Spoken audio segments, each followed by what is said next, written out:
Good morning student. Today in our 7th standard we are going to learn about methods of centrifugation. Actually we saw this point yesterday but it was a short video yesterday. So today let's see in detail about it. So turbid water, ink, milk, buttermilk, blood are mixtures of liquids and insoluble solids. Means in these, even though they simply look the liquids, but they are the mixtures. And what are those mixtures of? They are the mixtures of liquid and insoluble solids. Like in buttermilk, there is butter. Butter and milk, they are together. In milk also, butter is hidden in milk, but we cannot see or we cannot separate it easily.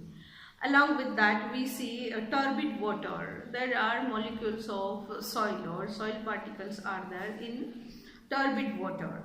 Ink, along with that blood. These all are the mixtures that contain liquid and insoluble solids. When turbid water is kept undisturbed for a while, the soil particles in it slowly settle to the bottom. The particles of milk or ink, however, do not settle even on being left undisturbed. This is because the particles of solid in such mixtures, being very tiny and light, remain evenly distributed in the liquid. So we see that some of the like turbid water, if we put the turbid water as it is for some time, we see that the soil particles, they settle at the bottom of the container. Means we can, if we filter it, we can easily separate it. But in case of the ink, milk and blood, we see that the insoluble particles, they are so light that they cannot settle easily. They remain distributed in the whole liquid for a long time, even though we keep these liquids undisturbed for some time. This is because the particles of solids in such mixtures, being very tiny and light, remain evenly distributed in the liquid. These particles cannot be separated from the liquid even by methods like filtration or settling. How will you separate such solid particles from liquids? In the laboratory, a centrifuge machine is used to separate solids from a mixture of a liquid and solid. It consists of a disc which rotates like a fan at a great speed. There is a provision to attach test tubes at the rim of this disc. So you can see this. This is the centrifugation machine. This is manual centrifugation machine and this is automatic. This one is the automatic one. So inside this type of structure is seen. There is place for keeping this test tubes, and in these test tubes we can put these mixtures like milk, buttermilk or even blood, etc. to separate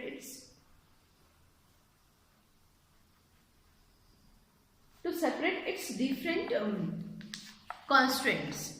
Okay, now let's see how it works. When the tubes attached to the disc rotate at high speed, a force is generated which pushes the particles away from the center. As a result, the solid particles in the mixture in the test tubes collect at the bottom of the tubes and are thereby separated from the liquid. So when these machines start working, it rotates at a great speed, and because of that we see that the centrifugal force acts on it, and because of that we see that these insoluble particles, they gather together and they get collected at the central part, or they get collected at the bottom of the test tube. So this is how this centrifuge machine it works. So as a result, the solid particles in the mixture in the test tube collect at the bottom of the tubes and are thereby separated from the liquids. Now next is method of chromatography. If two or more substances are dissolved in some proportions in same solution, these substances are separated from each other by means of chromatography. This method is used in pharmaceutical science factories and science laboratories. The next method is the chromatography method. What is this chromatography method? We will learn about it further, but before that, here it is mentioned where it is used, when and why it is used. Why it is used? If more than two different mixtures they are mixed together, or more than two substances they are mixed together in the same solution. So in that condition, we see that to separate these two substances, we see that this chromatography method of separation it is used, and this method of separation it is mainly used in the pharmaceutical science. Pharmaceutical science means where different types of medicines they are prepared, they are produced. That is called as the pharmaceutical science. So pharmaceutical science factories and scientific laboratories for detecting new ingredients and for identifying and separating components of a mixture.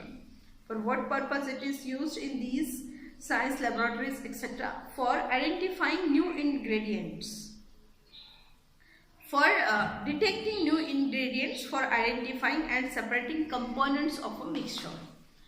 Procedure. What procedure it is? Let's see that procedure. Take some water in a beaker. Take a rectangular piece of filter paper. Put one spot of blue ink on it, about 2 cm away from one edge.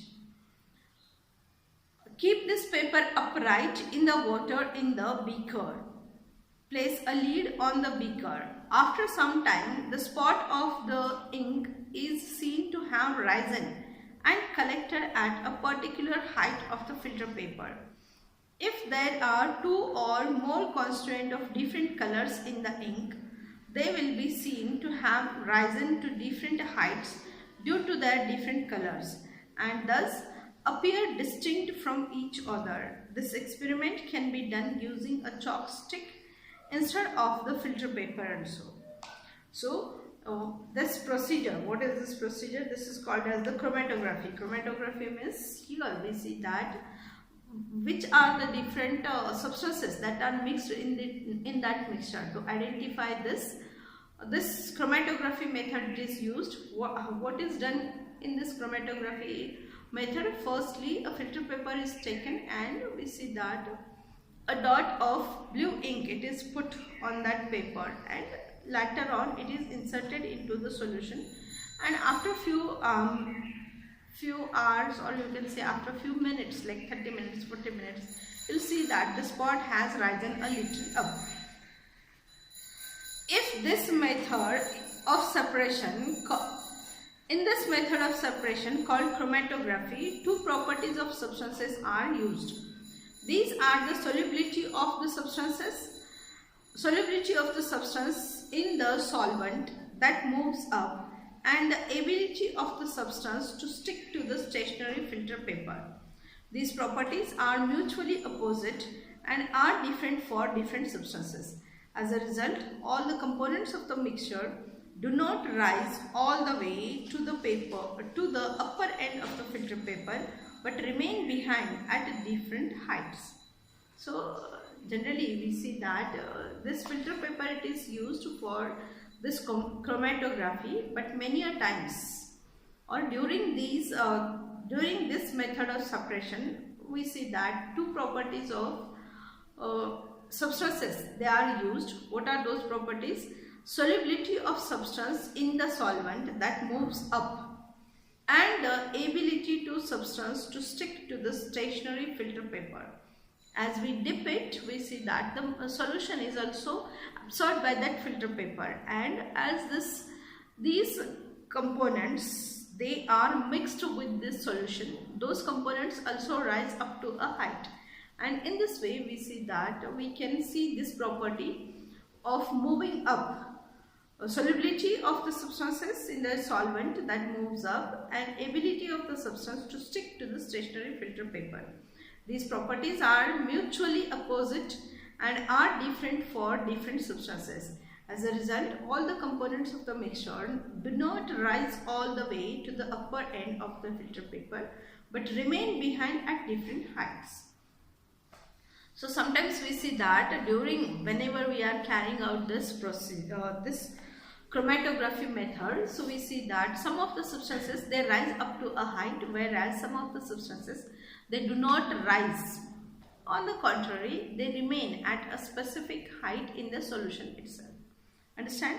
So these are some of the methods of separation of the different substances. These methods they are mainly used in the laboratories. Which method we have studied? We have studied the distillation method. Along with that, using the separating funnel, then method of centrifugation and method of chromatography. Last year we have studied different methods that were used in our day-to-day life, like sieving, filtering, hand picking, along with that winnowing and churning, etc. Straining. These all are the methods that are used in our day-to-day life. But these methods which we have studied in this chapter, those are used mainly in the laboratories or in the different factories, etc.